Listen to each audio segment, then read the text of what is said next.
something different this time, y'all. Normally, we make fruit ice creams like pineapple, peach, strawberry, banana. This time, we're just making a basic vanilla ice cream, and we're gonna add M&Ms. I don't know if we should add the M&Ms before because I'm not gonna put any M&Ms in mine. I'll just eat plain vanilla. We'll see. We'll go ahead and mix the ice cream and then decide. First thing, sweetened condensed milk. And I have noticed that the Eagle brand sweetened condensed milk makes better ice cream than the other brands. I don't know. Could just be all in my head, but it seems to be better to me. We're gonna pour this in. Okay, now we need the milk. Shaky, shake, shake, shake, shake, shake, shake. All right, Sissy's gonna help. Go ahead and pour in some of this milk here, Sissy. And I have this that we can stir with. Manly already added a few M&Ms. Now put the sugar in. Hey, come here. Now it's done. It's done, we're ready. Yeah, now we can pour it in. Oh, well, it tastes good. How long do you think it'll take? 6 minutes. Oh, okay. I would love if you would layer this rice. I mean, not rice. Rice? Rock salt and ice. I was When you mixing mix them. rock salt and ice, you get Rice. I don't know what the problem with the ice cream maker. I don't know what is happening to it. Top. It went out of gas. That's right. Maybe you didn't have the... Now plug it up.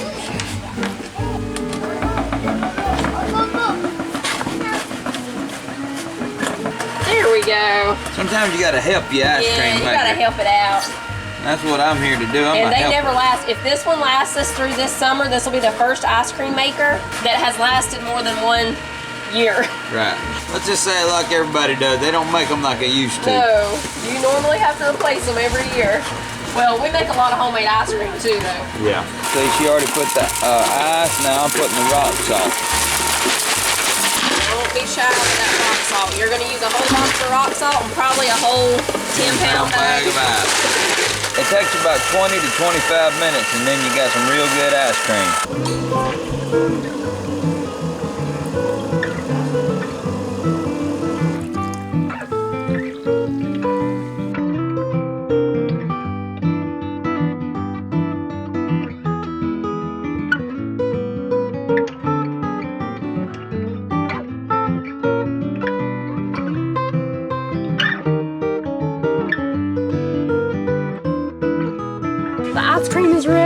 Unplug it. Oh, we do not want the rock salt falling down in there. Oh, look at that. I think we'll just leave it right here and come over here and scoop it. It's up far enough away from the rock salt now.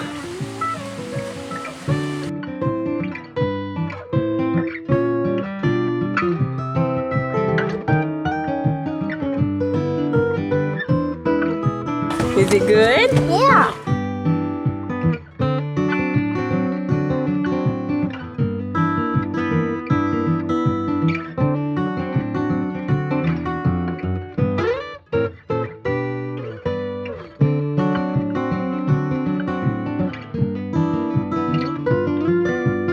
And now we will cook baked beans over an open fire.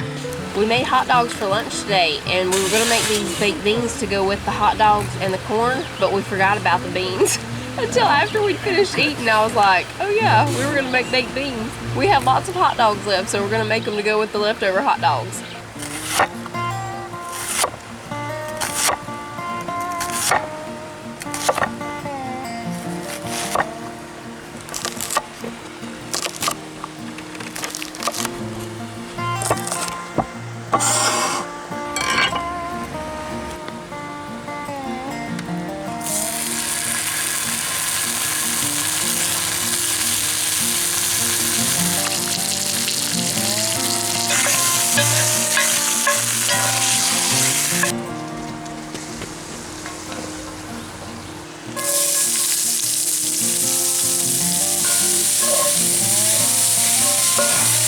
We're gonna add a few more peppers here, everybody.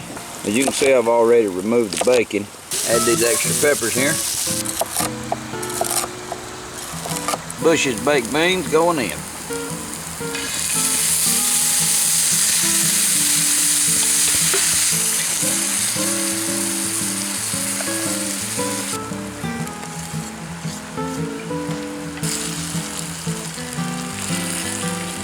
Put some salt in here.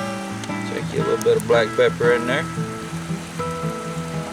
And what I'm fixing to do is put a little barbecue sauce in here. You can use whatever kind you want.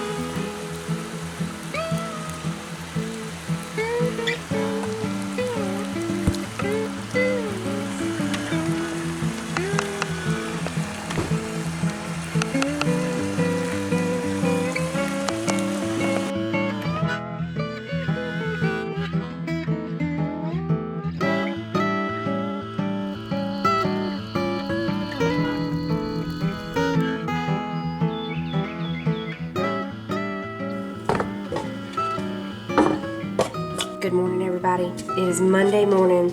I'm getting ready to make breakfast. Before I start the food, I'm just gonna make some country ham, cinnamon, well, I almost said cinnamon raisin bran, but Pepperidge Farm.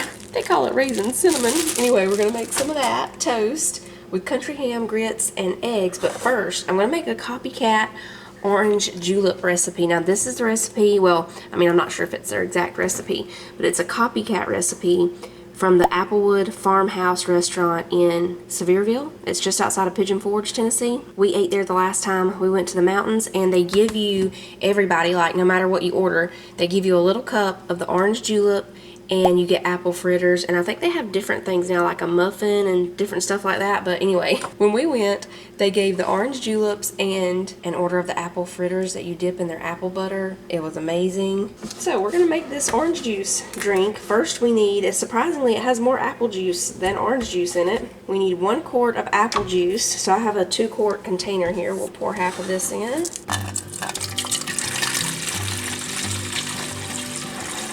See if we're at half there, a little bit more.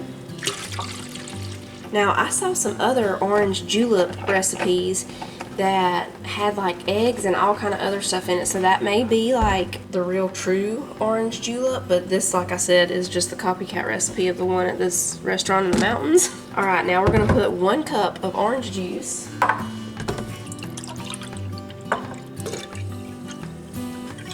Now we need 1 cup of pineapple juice.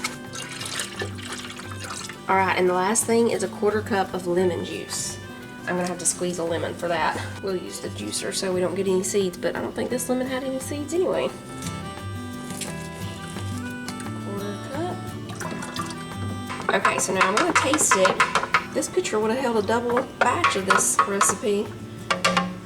Anyway, I'm gonna taste it and see. It's been a while, since the last time we went to the mountains, but I'm gonna see if I can remember if it tastes like the one from that restaurant.